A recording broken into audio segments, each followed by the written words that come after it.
Hello, I'm IŞIK YAZAN, and I will talk to you about wisdom, the most important need in human life that comes before anything else. However, when we say wisdom, although it is purely a Turkish word, both a male and a female noun, no one knows much about wisdom. Yes, wisdom. Having said that wisdom is the most important need in life, friends, then what is life and living?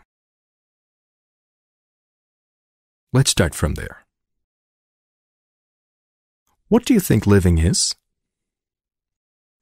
Is it merely the fact that this body is alive?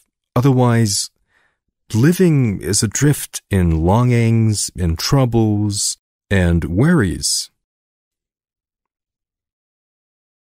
See, the structure of human creation is exalted in the holy books. What is it called? Man was created in the image of God.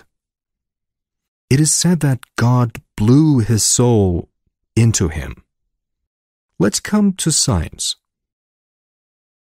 The scientist has not yet figured out what a human is, so he couldn't figure out his biology.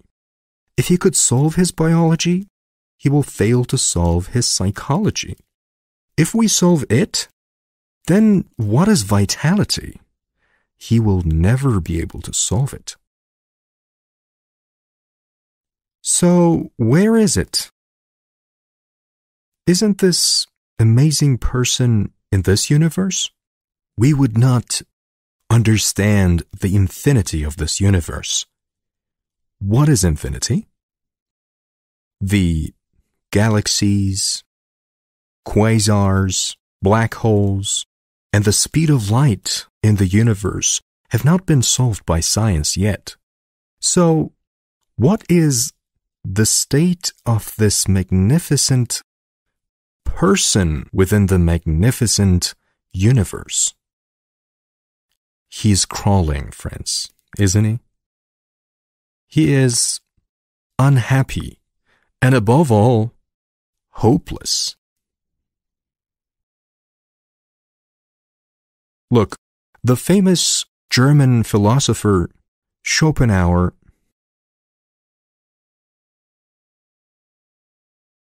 philosophers generally do not believe in God, but he said, if there was a question of talking about a creator, I would like to ask that creator, did you break the silence of that absence, the silence of nothingness, for the sake of this misery? I would like to say you that you can never brag about the work you've created. Yes, then the most important question should be, friends, what is the meaning of this life? See, a 35-year-old young man asked this highly significant questions a lot in 2014. The meaning of life. And it is a very sad incident. A young computer programmer named Mehmet Pişkin, who lived in Ankara, graduated from the Middle East Technical University and had been running his own business successfully for 10 years. Then started questioning the meaning of life. And one day, he left a video message to his friends on Facebook. He says, "My dear friends, that I have begun to question the meaning of life in this life. But I couldn't solve it out. I couldn't find its meaning, and I don't want to live any longer in this life anymore. I wish you all happiness in life, but I couldn't find that meaning, that happiness. A very nice friend, well-versed, highly cultured, very cheerful, takes a glass in his hand and loves jazz music very much. He plays an Ella Fitzgerald song, I wish you all happiness. He sends this video saying, with love. And all his friends are calling immediately. They go to his house. They look at him. He hanged himself. Please do not forget this name. Please look up the name Mehmet Pishkin on YouTube and the video he left, friends. Yes, what is the meaning of this life? Why is man in this world? To work as a contractor? Or to practice his profession? Why? Also, if we don't know what it means to be successful in this life, on what criteria will we base success?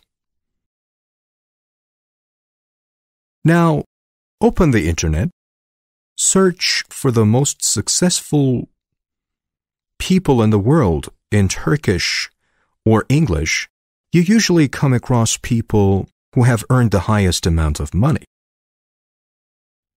But when you delve into those lives, when you deeply search, they always have lives full of wrath. You will see it. Friends, what makes this life worth living? In that sense, what is the meaning without which this life is meaningless, a burden to us, and just a life to be endured? That meaning itself is happiness, friends. If there's no happiness in life, this life turns into a burden. It becomes a burden and you bear it. Here, the wisdom is what makes you soar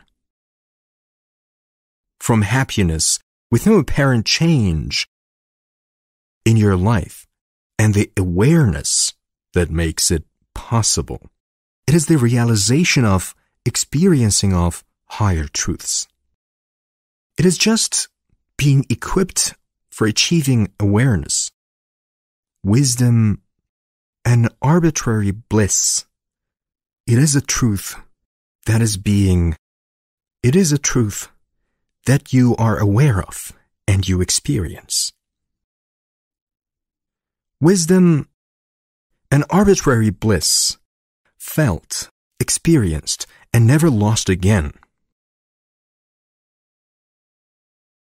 is the most important thing, so much so that its absence makes people use violence in many instances, just enough to drive people to suicide, as in Mehmet Pishkin's case that I've just mentioned. The difference between happiness and unhappiness. Yes. Do you think there's anything more important? Being happy. And the most interesting thing is that, friends, they do not know what wisdom is. They do not know what happiness is. And society accepts happiness as a matter of luck. As they say, the Sultan transfers the throne to his daughter and son, but he cannot give them a good fortune. Ask any passerby on the street whether he or she knows what happiness is. He or she would think they know it very well. In other words, ordinary people think that they have everything that will give them amusement and pleasure, and they will experience amusement in the realm of senses, being rich and wealthy, and that this is happiness.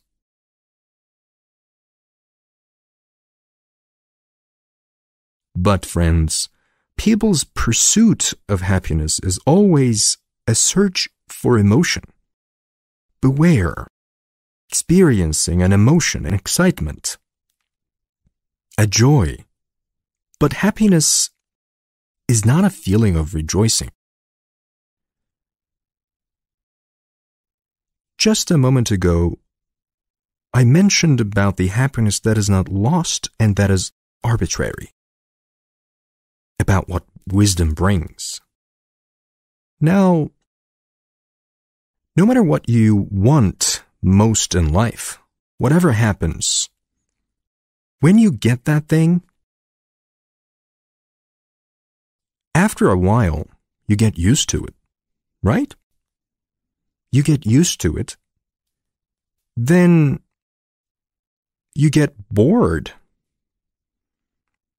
Look, in that case, when he or she is full of joy, I do not call it happiness, it's joy. This feeling will end after a while. Look, there's a word honeymoon, right? I've never heard of a legit word honey year. Even honeymoon is expressed in months. That is to say, happiness that comes without a reason and gets never lost again. That is why wisdom exists. And society does not know that there is actually an education of wisdom aimed to attain such happiness that is arbitrary and never fades away. So they say it's a matter of luck. In general, we call society ordinary people. Ordinary people is like 999 out of 1,000 people. They desire to own, to acquire. They want to own the things they desire, to be happy with their possessions. And that is not happiness. Happiness is not something that you own.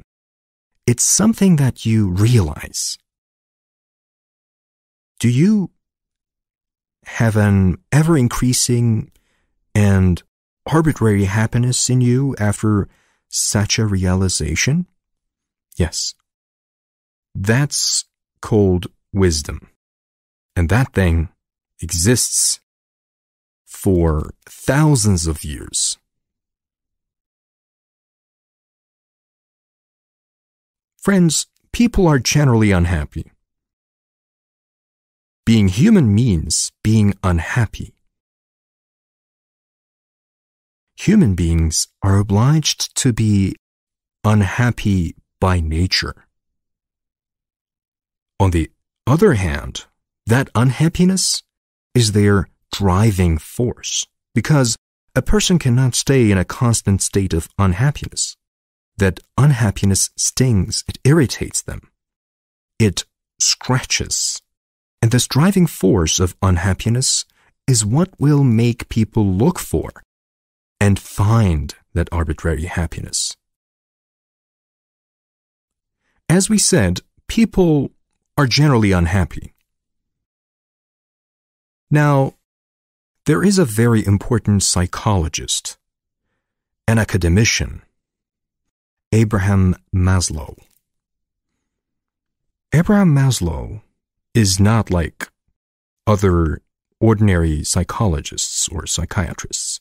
He says, we are trying to heal people with mental illnesses and turn them into normal unhappy people. However, there are so many peak beings in the world living in eternal joy, though very few in number, whose happiness does not disappear. What kind of psychology is the case here?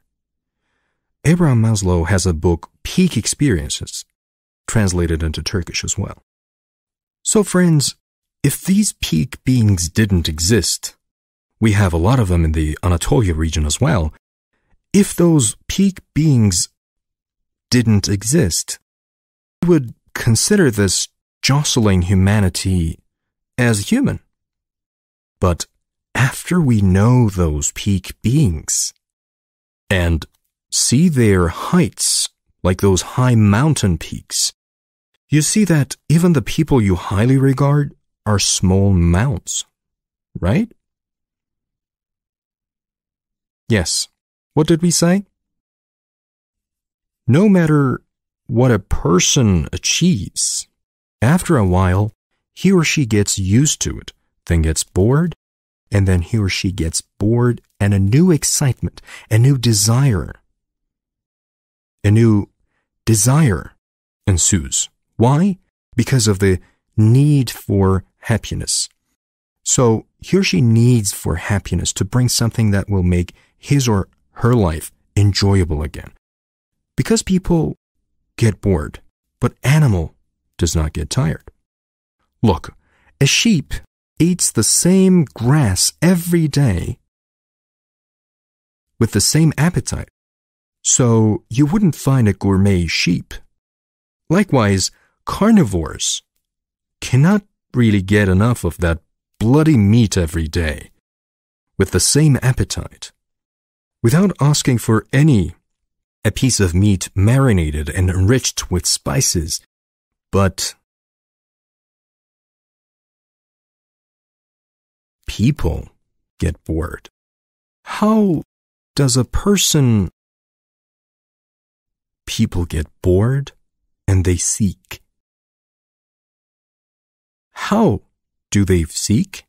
Friends, there is a gene that has been found very recently. It is called metacognition gene. It's in humans. Metacognition means cognition. To know what is beyond. Beyond denotes the search for abstract, the meaningful, the meaning itself. This gene gives human a drive to look for meaning. So, humans will always search for what is beyond due to their biology, psychology, and spirituality. They will seek what will bring them happiness. But according to what? They will search according to their individual level of spiritual maturity. Look, this is very important. No one is seeking. Is no one seeking? Everybody is chasing after their needs, but the seeker is the one who has attained a certain spiritual maturity. And they will discover that truth. To be discovered and seek happiness that will be experienced and never lost again. They will look for it and find eventually.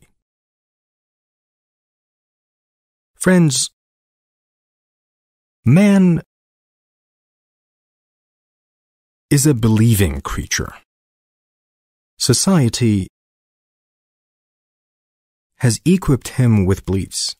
Believing is mental. That is, you have accumulated everything imposed by your family, society, education, since the day you were born.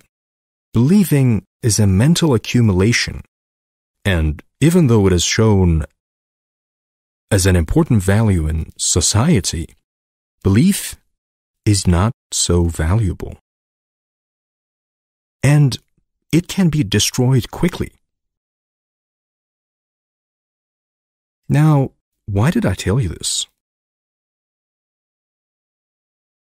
A person whose spiritual maturity has reached a certain level is exposed to divine help. Do you know what that help is, friends? God hits him against the wall and he falls apart. You know, as in cartoons, the character sticks to the wall and then falls down like shards of broken glass. That's when he or she experiences a big loss or a major disappointment or a devastating event. His or her mental loss or a major disappointment or a devastating event, his or her mental accumulation and belief is shattered, friends, because it has been imposed on him or her. It's been said that God is just, God protects and preserves you. The person who experienced such devastation loses his faith, stops believing in God, and starts swearing, and says, if there's a God, damn his justice and all. And why did we call this slap, hit, a God's grace? Because it is not obvious at first that it is a help. And the person starts questioning the life. What is it? What is the meaning of this life? What is the suffering? What is the meaning of this life in general? Here, friends, the person who has asked this question is asking the most important question in life without even realizing. What is the meaning of this life? On the other hand, the divine plan that makes a person ask the question by striking a blow will bring her or him before the teacher who will answer the very same question. There's a very important expression in wisdom. When the student is ready, the teacher shows up.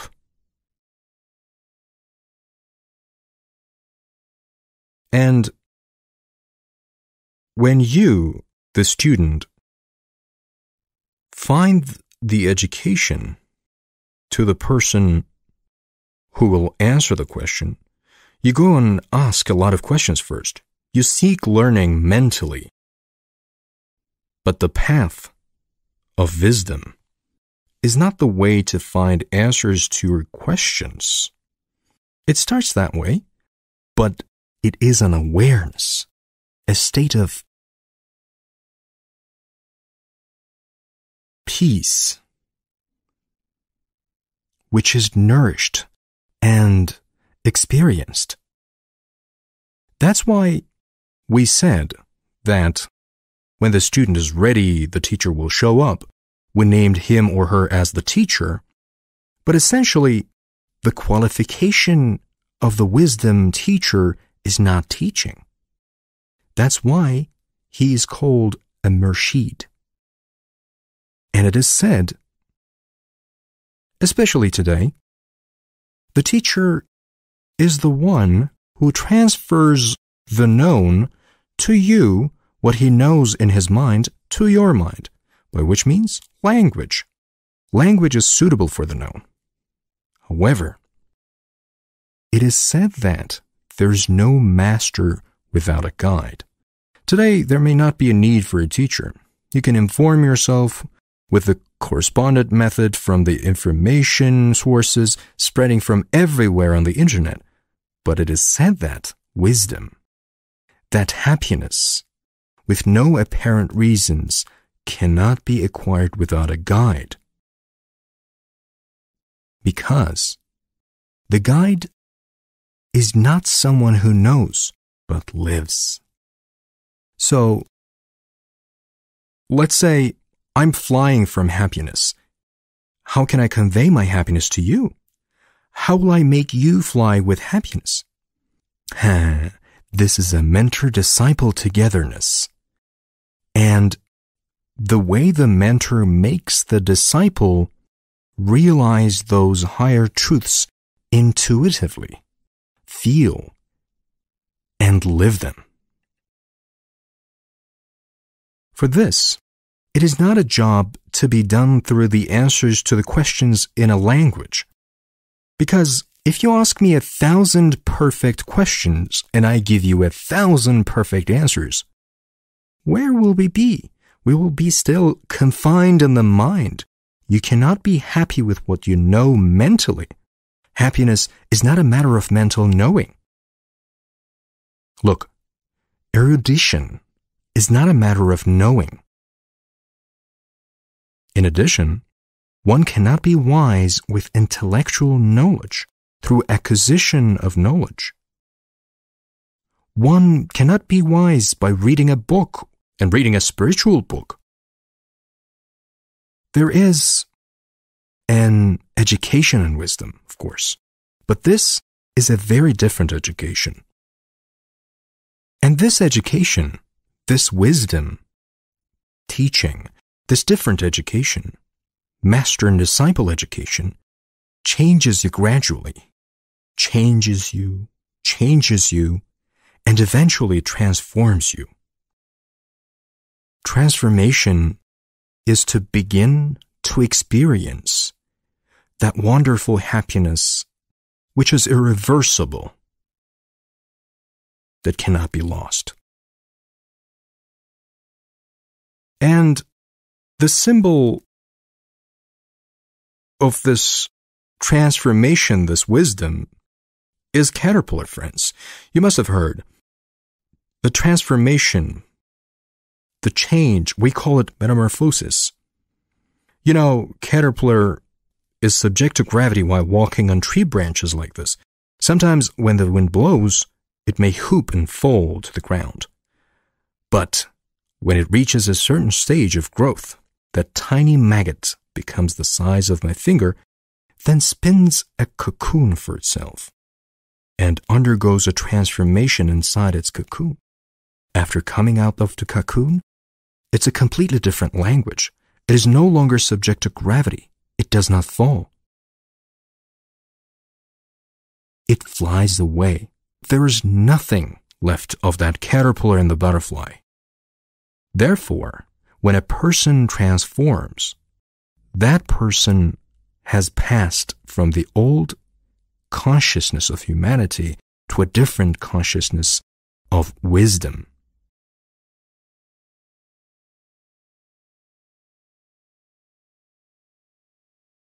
And this surge usually does not happen before the age of 30, 35 in humans. So, it happens. Why? Because there have been many different children for a long time. The indigo children. You must have heard the crystal children. A new generation of distinct consciousness has ushered in. Indigos came first. They reached the age of 40. More precisely, the crystals were about 20 years old. After that, the rainbow children reached the age of 10, 12, but there are always children coming in the style. Unknown to humanity, they come. Even their education and their nutrition are different, so their pedagogy is different. Their pediatrics is different. So I have been given these trainings for about 32 years, my friends. And that is the way it used to be. People who were over 35 years old and reached their 70s would come. Now, young people at the age of 19 come. So these are the new children I'm talking about. And I would like to tell you, in one of my experiences, the reason the transformation does not happen before the age of 35. Look, there's a private university, YAZAN University, in the Florya district of Istanbul. 7-8 years ago, I received a request from the university, and this university had 18,000 students. Now, it should be 25,000. They said, we want to create a wisdom department. It's a place that they can give trainings to people, to their students, and also the people who come from outside. It's such a place, the university. They said, we want to create a wisdom department. Can you train us here? How wonderful it is to be able to give or offer a wisdom awareness to those young people at the beginning of their lives. You know, I had question marks in my mind, but I accepted immediately. And I had a troublesome way to go as well. I live in Üsküdar, so I took on 4 vehicles to get there. All the students were informed via email. A date was set to hold an introductory promotional work, as we are doing now. They made posters, the university hung them on the walls, etc. That day came, and do you know what I encountered when I went to the promotional work on that day? There was not a single young person from the university in the hall. The audience was entirely consisted of people over the age of 35 who came from the outside. So that was the question mark in my head. I anticipated it. Why? Now, think about students who studies at the university and trained in various professions, each one of them, that I should finish the school, get my profession, then find my job, find my wife, reach a certain income, then somehow happiness will automatically come to me. And friends, you know, males think that they serve in the military, establish their job, and find their spouse, and the happiness that they're expecting automatically to come doesn't show up, so they reach the age of 35. After that, the search begins, the questioning begins. Because, you know, happiness does not come with a certain amount of money, a regular work you establish. We said that they are the ones who are aware. Look, if happiness came with what you have, the most important seeker of happiness in the most important chapter of world history would not have been pursuing it in the first place. Do you know who he was? 2,500 years ago, Gautama Buddha, son of the king of India,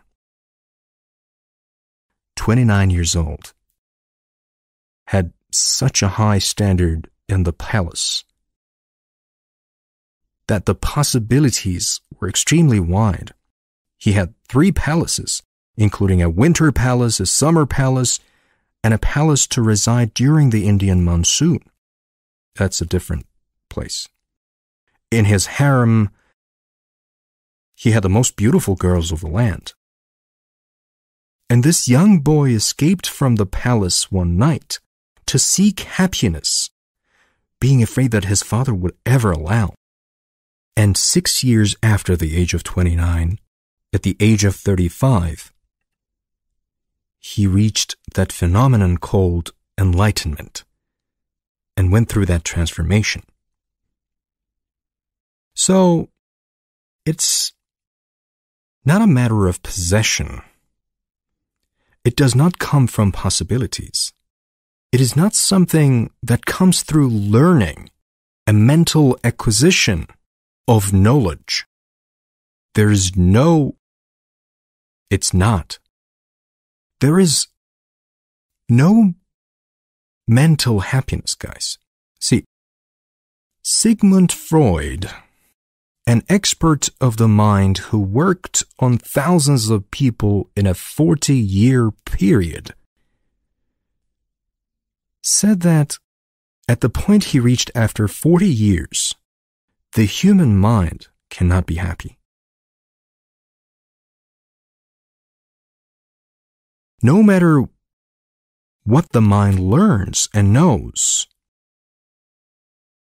it is not the mind's business. Look, this body, this brain, is a computer. This brain is a hardware. If the body is the hardware, let's use the computer language here a little bit. If the brain is hardware, the program inside the mind is the software. But remember that computer is used by a consciousness. The brain is used by consciousness as well. Consciousness means awareness, which means you, the abstract. You are an awareness. A strange expression that is nowhere to be found, right? So that is the abstract. You are equality, aware and happy. Never mind, let's not go any deeper in there. Now, we have 34 lessons in this education that we call wisdom awareness.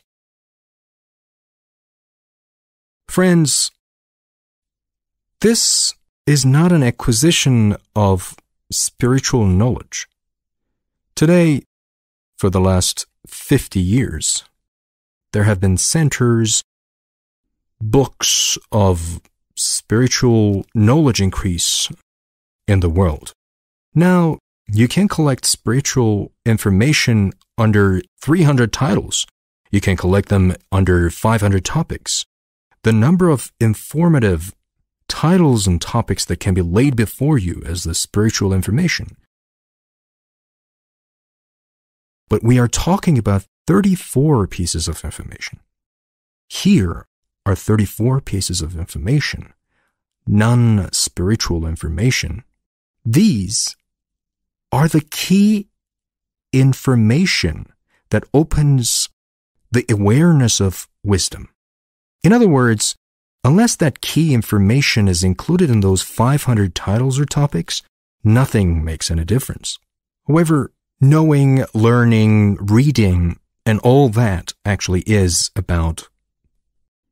However, during the wisdom training, in the, 4th or 5th lessons, your peace of mind will begin to increase.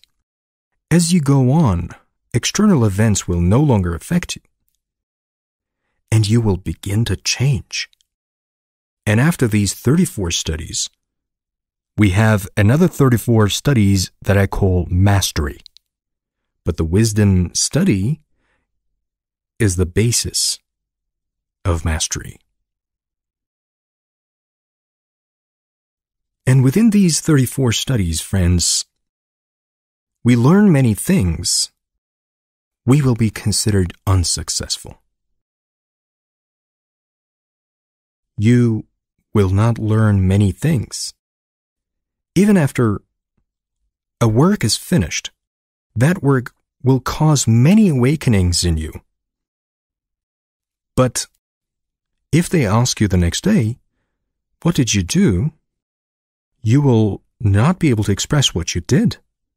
But that awareness, those awarenesses will feed you. Those accumulations will increase gradually. They will change and transform you. However, there's an important point here, that wisdom cannot be reduced to human happiness only. Now, we're talking about happiness, one of the most important needs of human in their lives. But wisdom is the exaltation of human. What does exaltation mean? What does it mean? Becoming a needless person. Look, let me tell you this first. Your shortcomings, your basic shortcomings, have nothing to do with what you don't know, but what you know is the problem. These are the key information about life. You think you know, this life, aren't they? If you tell a person you will realize, what will we realize? After this age, we know what the world is, what life is.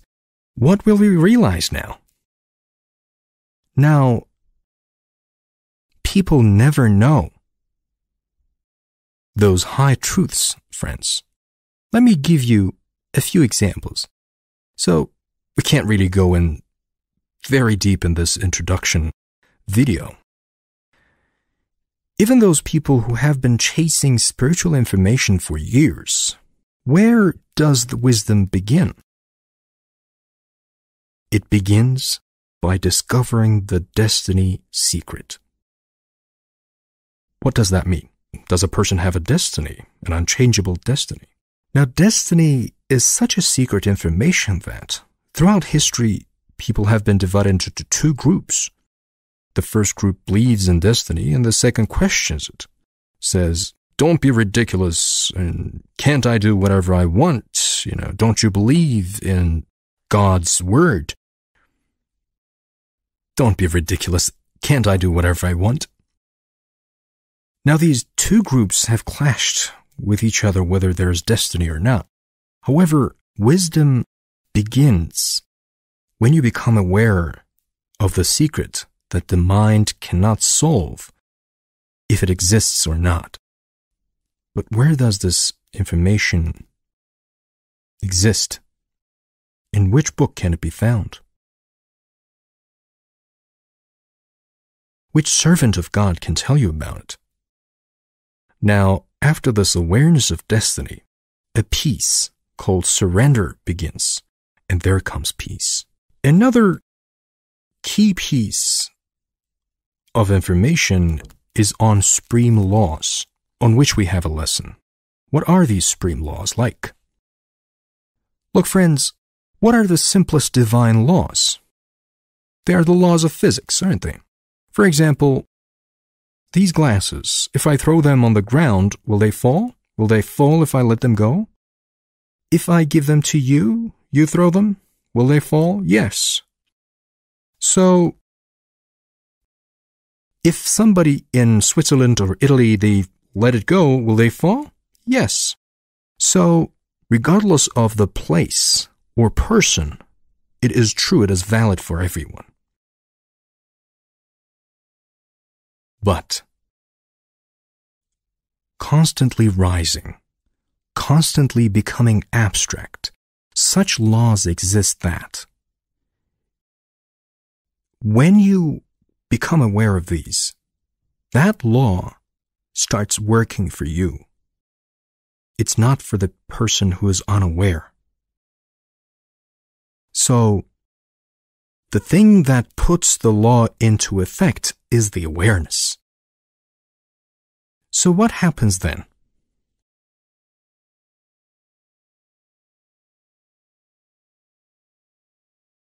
You imagine something you need, and it suddenly appears in your life.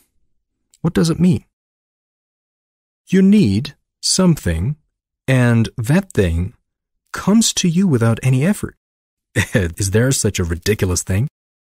Yes, it's not a fantastic event. Look, I mentioned that I've been offering these studies for 32 years.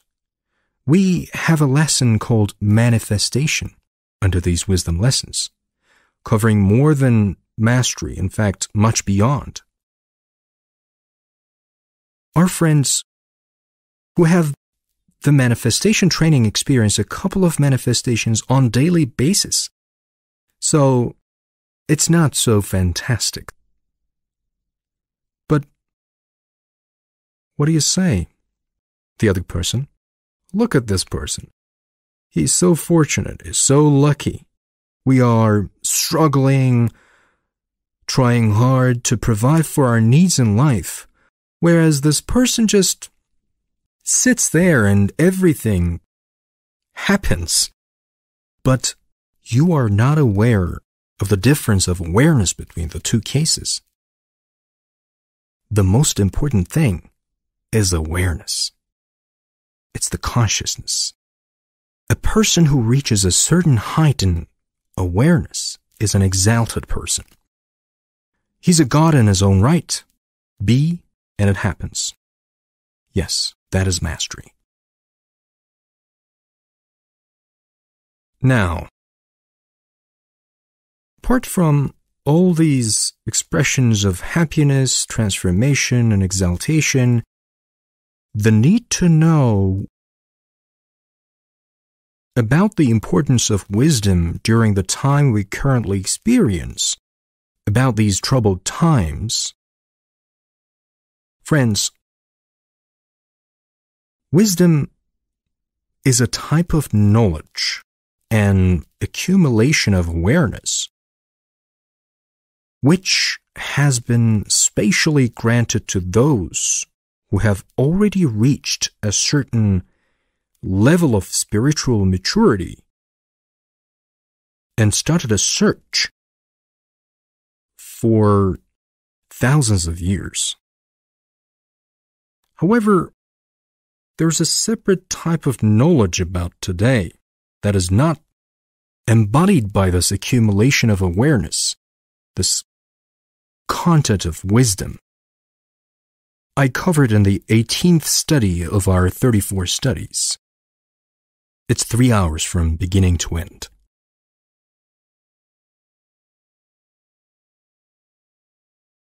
For all those 32 years I've been offering this study, for all these years, I talked about the days which are yet to come. Friends, a brand new era is dawning for humanity, especially this wisdom awareness, a brand new dimension, a brand new age, a brand new life for those consciousness that have reached the mastery awareness. And this is very soon to be born. I've always said this over the years, but look, we said birth, a new era is yet to be born. Like every birth, it will be born in pain.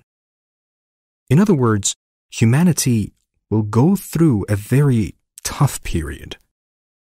I used to say, in the past, I have received a lot of criticism for this, for telling these like a doomsayer. But in a childbirth, do we focus on labor pains or the baby to be born like a ball of light? It depends on what you're looking at. So you don't focus on the pain of this job when you focus on the newborn, the brand new one. It's not doomsaying anymore. I've been telling this for years, but now we are going through it. It's been 2 years since its beginning. It's running onto us like train cars, from one calamity to another.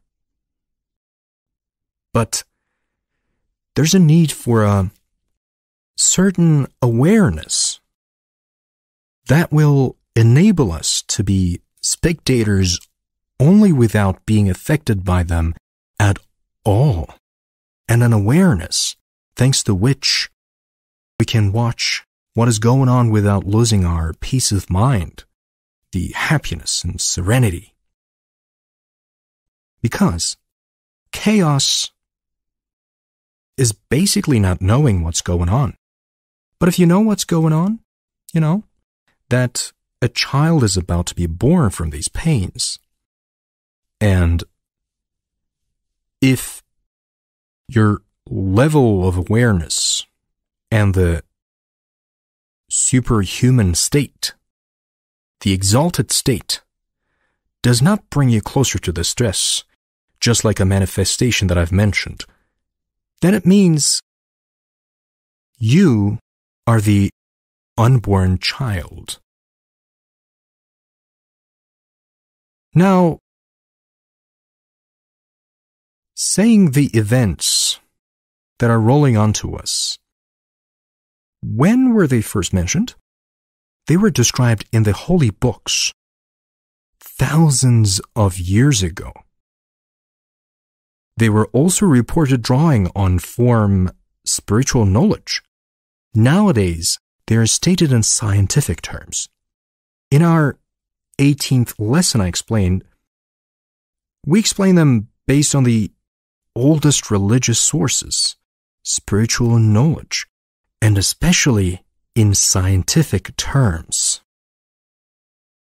In the 18th lesson. Now, I want to give you some information on what I call here, spiritual knowledge. What is spiritual knowledge?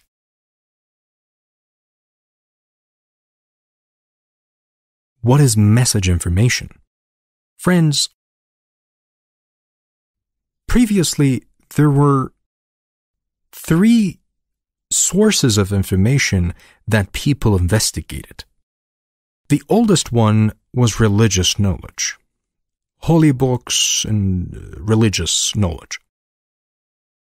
And later that, a second source of knowledge emerged, which was created by philosophers' thought structure in the age of philosophers, which we later call the Greek philosophers. It happened. Then, each philosopher focused on a different field. Some focused on nature, some others chose medicine, astronomy, or mathematics. Science was born. It constituted the most important and reliable source of information for human beings.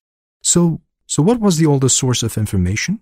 Religion, then philosophy, then science. In 1848, that is, in the middle of the 19th century, a working-class family arrive in the town and settle in a house in the U.S. near New York. This place is called Hydesville. This family arrive in the town, settle in a house. The father works until late every day, a mother and 3 daughters. Their last name is Fox. And these 3 girls are called Fox sisters. The house they live in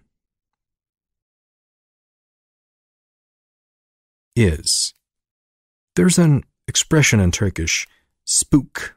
It's spooky. Strange noises are coming every minute, day and night, knock, knock, and pat and smack, and etc. They're scared. They get restless. But they have no other choice. They do not have the means to change their house. These people work from morning to evening. They're workers who barely make a living. So they get used to the noises over time. The mother is very religious, a woman of faith. And she says, there's a disembodied entity seeking to contact us. She even directly addresses the entity, saying, you want to contact us in your disembodied existence. If you want to contact us, tap once more. One more tapping sound. And you know what happens, friends? From these three sisters, friends, we learn after spiritualism was born that there are some sensitive people called psychic or medium who have a distinct emotional creation thanks to the workings of a special cerebral center. Two of these three sisters, and thanks to them, all those contacts, images, and tumult begin. The little girl starts talking to the entity in her bedroom. It's an invisible presence. She asks, "Tell me, how many is this?" And it answers by tapping. She says, "Mom, it has both ears and eyes because it hurt. Tell me, how many is this?" And, said what I showed. And she tries to figure out how they can talk to them.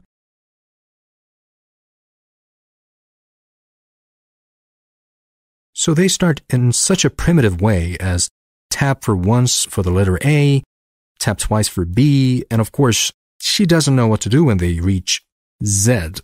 Anyway, a communication between them begins with an alphabet. Then the being says, "I used to stay in this house before you moved." The bandits came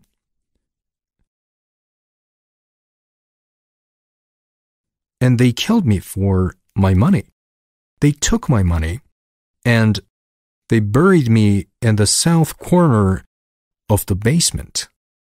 It is a 2-story house with a basement as well. When the woman finds out, when she gets this information, she waits for her husband. When he turns back home in the evening, she says, "This and that happened." Of course, they tell him every day that they hear such and such noises. And she says, "They buried this person on the south side."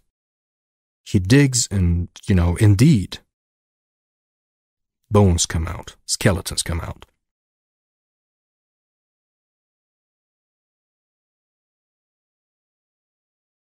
And let me tell you, it is a very enjoyable story. After the incident is heard, and the two sisters start to make groups of people communicate with their dead relatives in the halls, everyone is astonished. Even the church is very disturbed by this event. They are very worried.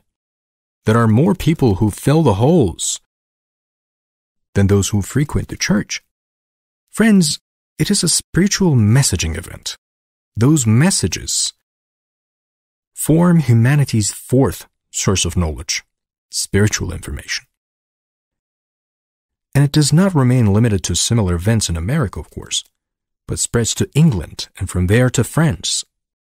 The England adventure is also interesting. In England, there's a scientist ranked Sir William Crookes. He makes a balloon from glass. They call it the Crookes balloon. He empties the air, some electrical phenomena, etc., has books and other things.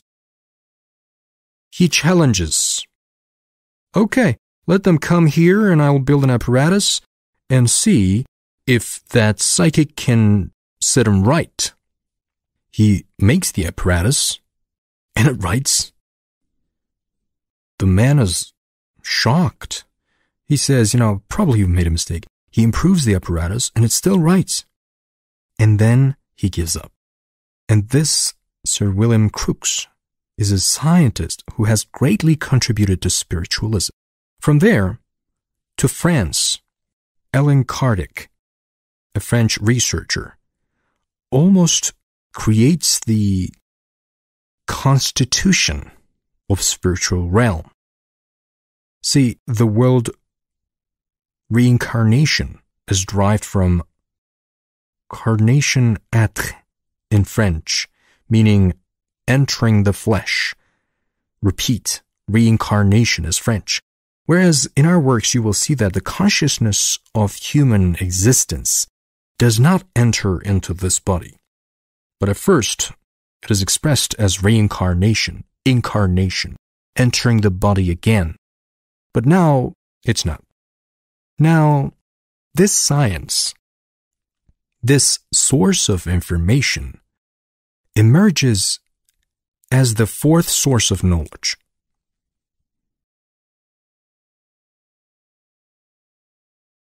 It comes to our day, and it takes on a new color since the 1970s and 80s, this spiritual knowledge.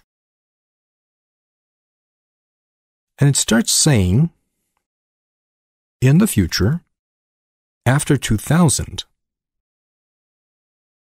bad times will be awaiting you, and this world will cease to be the world you know. That's why we bring you knowledge to prepare you. You need knowledge so as not to suffer from or be affected by this crisis. In 1980, we were very young at that time. We were researching these topics. An American guy, David Spangler, wrote a book, The New Age. Now, friends, there was a group of 6 people based in Adapazarı, working without leaking any information, who had almost no knowledge of this book. They were led by an old man. All of them were men. They were led by a psychic, and he was constantly receiving information.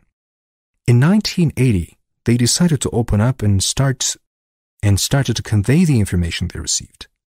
And I saw that whatever David Spangler said, the Adapazarı group said the same things.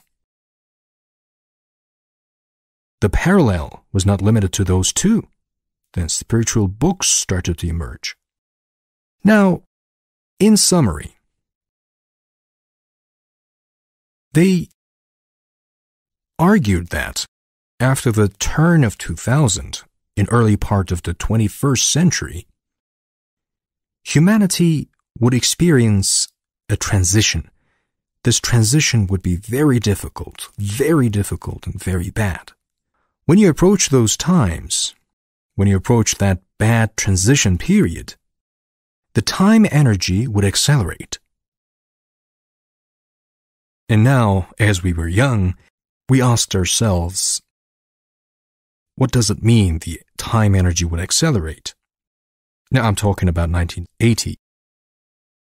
Now the 24-hour will be shortened halfway. How is it going to happen? You know, we are young people, so we ask, how is it going to happen? Is the clock going to turn faster? Nevertheless, if everything accelerates, suddenly you cannot realize it. You just realize that you can't catch up with anything. Now, those older than 40 are aware of how time accelerated today, especially compared to the oldest periods they know and remember. We can't reach anything. As saying, it's only morning, it quickly turns to afternoon. Now, who know, and now me, who knew those periods very well, knew the endless times of the days, and even there was an expression, to kill time. Now, there's no time to kill. There isn't even a minute. Now, it was said that the time energy would accelerate. And it's one of those things. So what happened next? A famous, well-known fact about America, the transition of North America to South America, the Mayan civilization, in that tiny part, the Mayan civilization, which doesn't exist today, only 3 of their books have survived until today, by pure luck. We're going to talk about them in great detail. All three belong to the Mayan calendar, and they have a supreme being, which they call Kukulcan, a god-human, called Chichen Itza. There's another supreme being who goes from Atlantis to Egypt, Hermes. The one who goes to Egypt is Hermes. The one who goes there to Mayans, Quetzalcoatl. This great calendar that describes everything till today, he creates it, that society that lived in the Stone Age, sacrificing human beings to God, which is called a god-human. Now, this calendar has been deciphered. Those three codices that have been preserved were solved out in 2000s, right after the year 2000. When the calendar was solved, they said that the Mayan calendar ended on December 21st, 2012. So according to the spiritual report, the current era would end after 2000. I wonder if it is a time or something and people were in panic. And in 2012, I organized a panel about whether humanity would come to an end amidst the panic and rush. We prepared a panel with a few friends. And I raised two arguments in that panel. I said, friends, look, nothing will happen on December 21st, 2012. Why? Because I have two arguments and reasons. One of them is related to an Irish bishop who lived in 1100s, just like Mevlana's, could be an elder brother to Mevlana. He's called Saint Malachy. Saint Malachy. Please search him on the internet as well. He is known as Saint Malachy. He's known as Saint. The man has visions. He has clairvoyance telling what will happen, and everything he says happens. He goes from Ireland to Vatican because of a reason. Maybe he's invited. Something important. And he says in an inn or a hostel, he sees in a vision there one night. And immediately after seeing the vision, he takes up the pen and paper and starts to write down the titles of 112 popes, starting with the pope who invites himself. Look, all the popes, they have their own Eastern names and their titles. These titles are written down, and the list ends at number 112. He rolls it up and carries it like a very important document, prints it, and presents it to the Pope. It says that I got such a vision.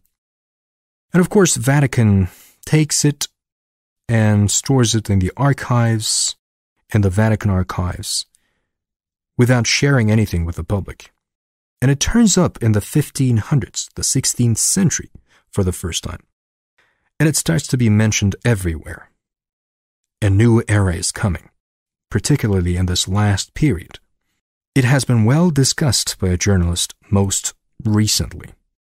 The gist of the story is that the papacy ends after the post is held by the 112 names on the list. What do you mean papacy is over? Is it the end of the popes? Christianity is over?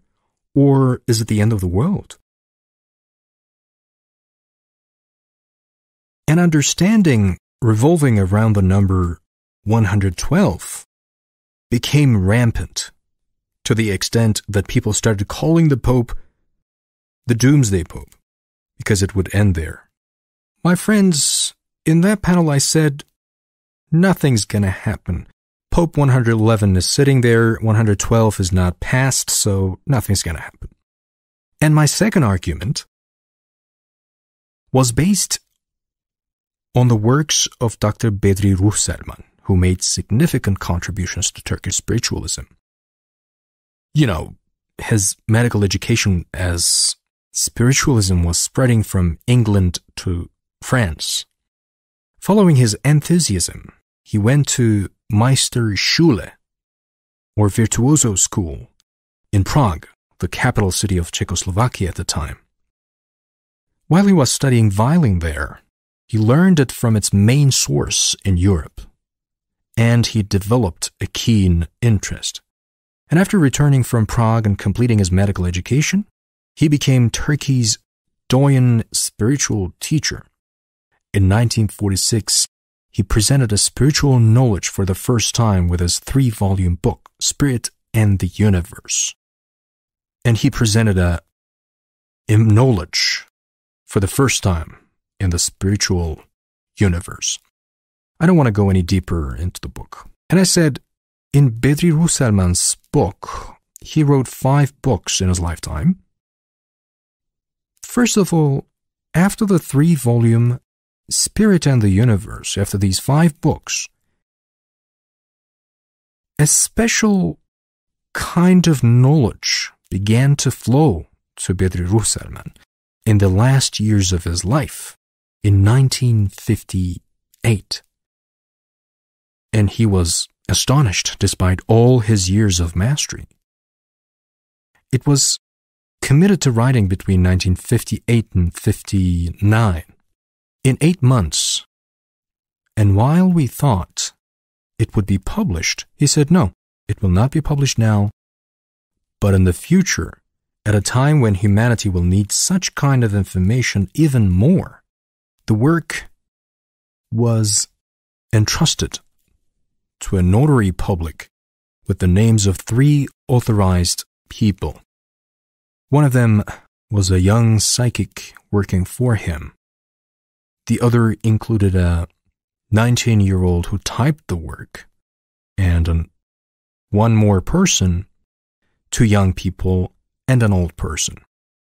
And the old one was not the keeper of the book. Now, during the panel, as a second argument, I said, Bedri Bey wrote such an important book, had such an important book written. The book does not put forward nonsensical arguments on spiritual realm, the divine plan. We expect nothing to happen before this book comes out. This book will be released and play a very important role. I told these 2 arguments, friends, in 2012, after 21st of December in 2012, it was 2013, 10 days later. Oh, nothing happened and the general morale of people improved. But do you know what happened in the first months of 2013? The 111th Pope resigned suddenly, as if he was the CEO of a private company. No Pope had left by resignation until then. There came the Doomsday Pope, 112th. We heard that Bedri Ruhselman's book was given for typesetting, and it was published in early April 2013. I said, see, anything can happen anytime. Yes.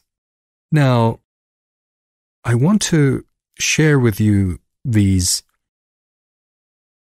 scientific aspects, friends, aside from the spiritual aspect. The book that Bedri Ruhselman left, that spiritual knowledge, when that book came out, we saw that it included detailed descriptions of what we call the transitionary troubles of the New Age. The book is not limited to that, of course. It contains very important spiritual information, but 1/3 of the book is full of descriptions, similar to the knowledge we give. Look at Bedri Ruhselman's book. There's not a second book that was left at the notary for 54 years. and then came out when humanity needs it most? There is none. None in the world. And this special book tells the same things. Now, let's touch upon the scientific aspect. I can't really get into detail, but there's the phenomenon of the acceleration of time energy. There are two academicians named Sergei Smelyakov and Yuri Karpenko in the Ukrainian Academy of Sciences. These two academicians, Sergei Smelyakov, and please search them too, they investigated the acceleration of this time energy for 5 years on high-level mathematical examples, and finally translated their research into scientific data. There is a ratio called the golden ratio. I'm not providing any further details because I discuss it in our 18th lesson. Golden ratio. It's 1618. It's called a Fibonacci rate constant. Now, first, Sergei Smelyakov observed that there's an enormous Fibonacci sequence in the creation, setting of the world. Everything is connected to it. It has a spiral. There's a spiral drawn for that golden ratio. Look, this spiral is something like this.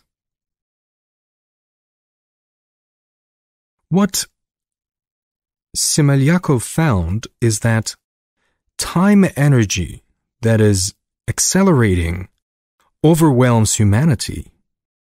Now let me explain at this point. They conducted another scientific experiment. They put 15-20 mice in a cage, and they feed them regularly.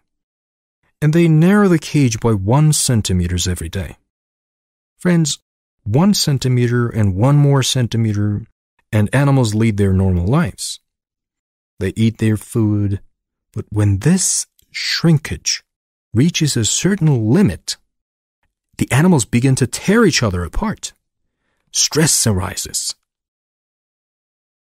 Now, in the last 30 years, 3 expressions have entered our language. The first of which is stress. I saw it in a book 30 years ago. The book had a red cover, and it said stress on top of it. And I found it very curious, so I read it. 10 years passed, I saw anxiety, which means stress being permanent now. Another 10 years passed, and it's depression. The depression driving many people to frenzy in contemporary society can be compared to the condition the mice are subjected to. Now, in other words, as time energy shrinks, you rush to get the money you need, work more in less time. You cannot find time to rest, and because of being exposed to a lot of troubles and not finding time for anything at all, because of these,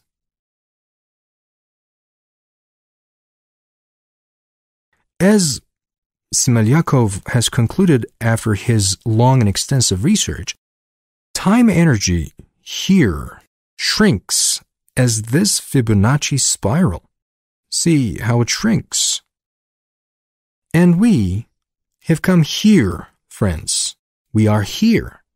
So it's very close to the center, and that center is very close.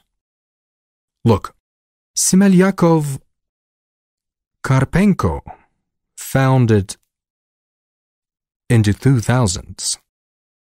Here is the book of information transferred to Bedri Ruhsalman, the divine order in the universe. It waited at a notary office for 54 years. Came out in 2013.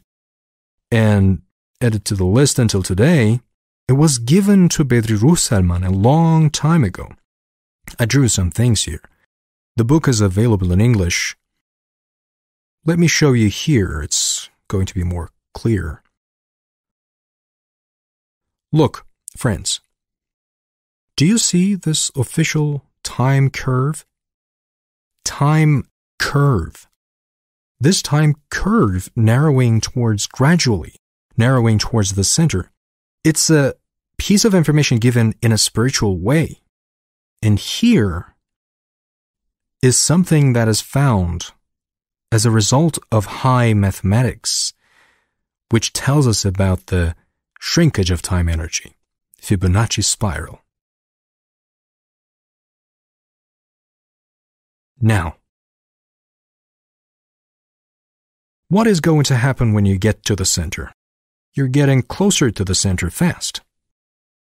Of course, because it gets smaller in diameter each round, it gets faster. For example, this year will be shorter than last year.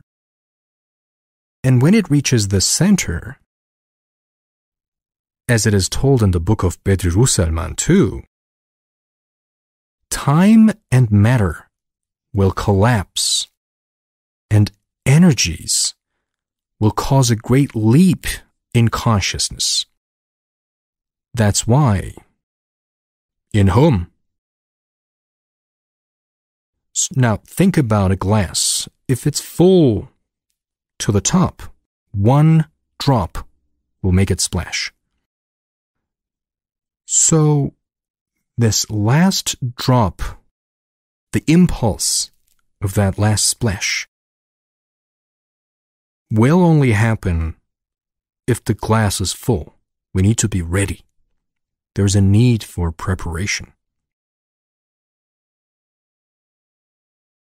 Bedri Salman's book tells that when that moment comes, a door will open in humans' inner world. He means consciousness, the world of awareness. Here, we are at this point as a spiritual message, as scientific data, and as the theory and method of our wisdom education. And when that day comes, we are there. And when that day comes, there is a very important awareness requirement. We should get ready.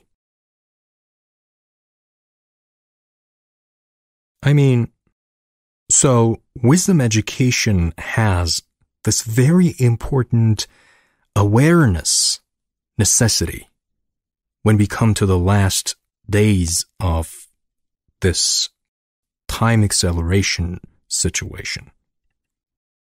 And for this, there needs to be a preparation, friends. Okay, now I can actually talk about this for 3 more hours, but we need to put the point in one place.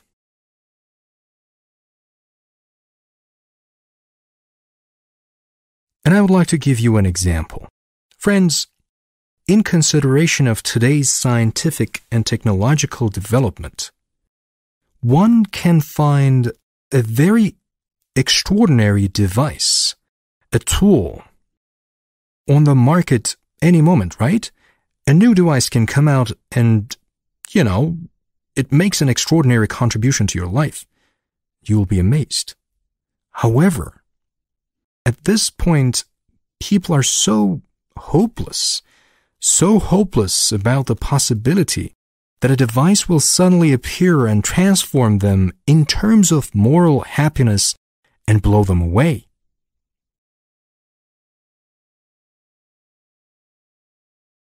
There are times which are the most important times in a person's life, and they present the greatest opportunity. And it is unexpected. It suddenly appears and pulls you out of yourself. It's not a work of the mind. It's not a mental pull. It is intuitive. So, if my statements in the wisdom presentation today have aroused an excitement in you while listening to me, if my words have sounded true to you, or even caused enthusiasm in you, if there is even a single person who has felt a pull to my call to the wisdom school education, we may assume that I have delivered the talk only for that one person. And it will be a gospel for that person's transformation. Thank you all for your participation and time. Thank you very much. Goodbye.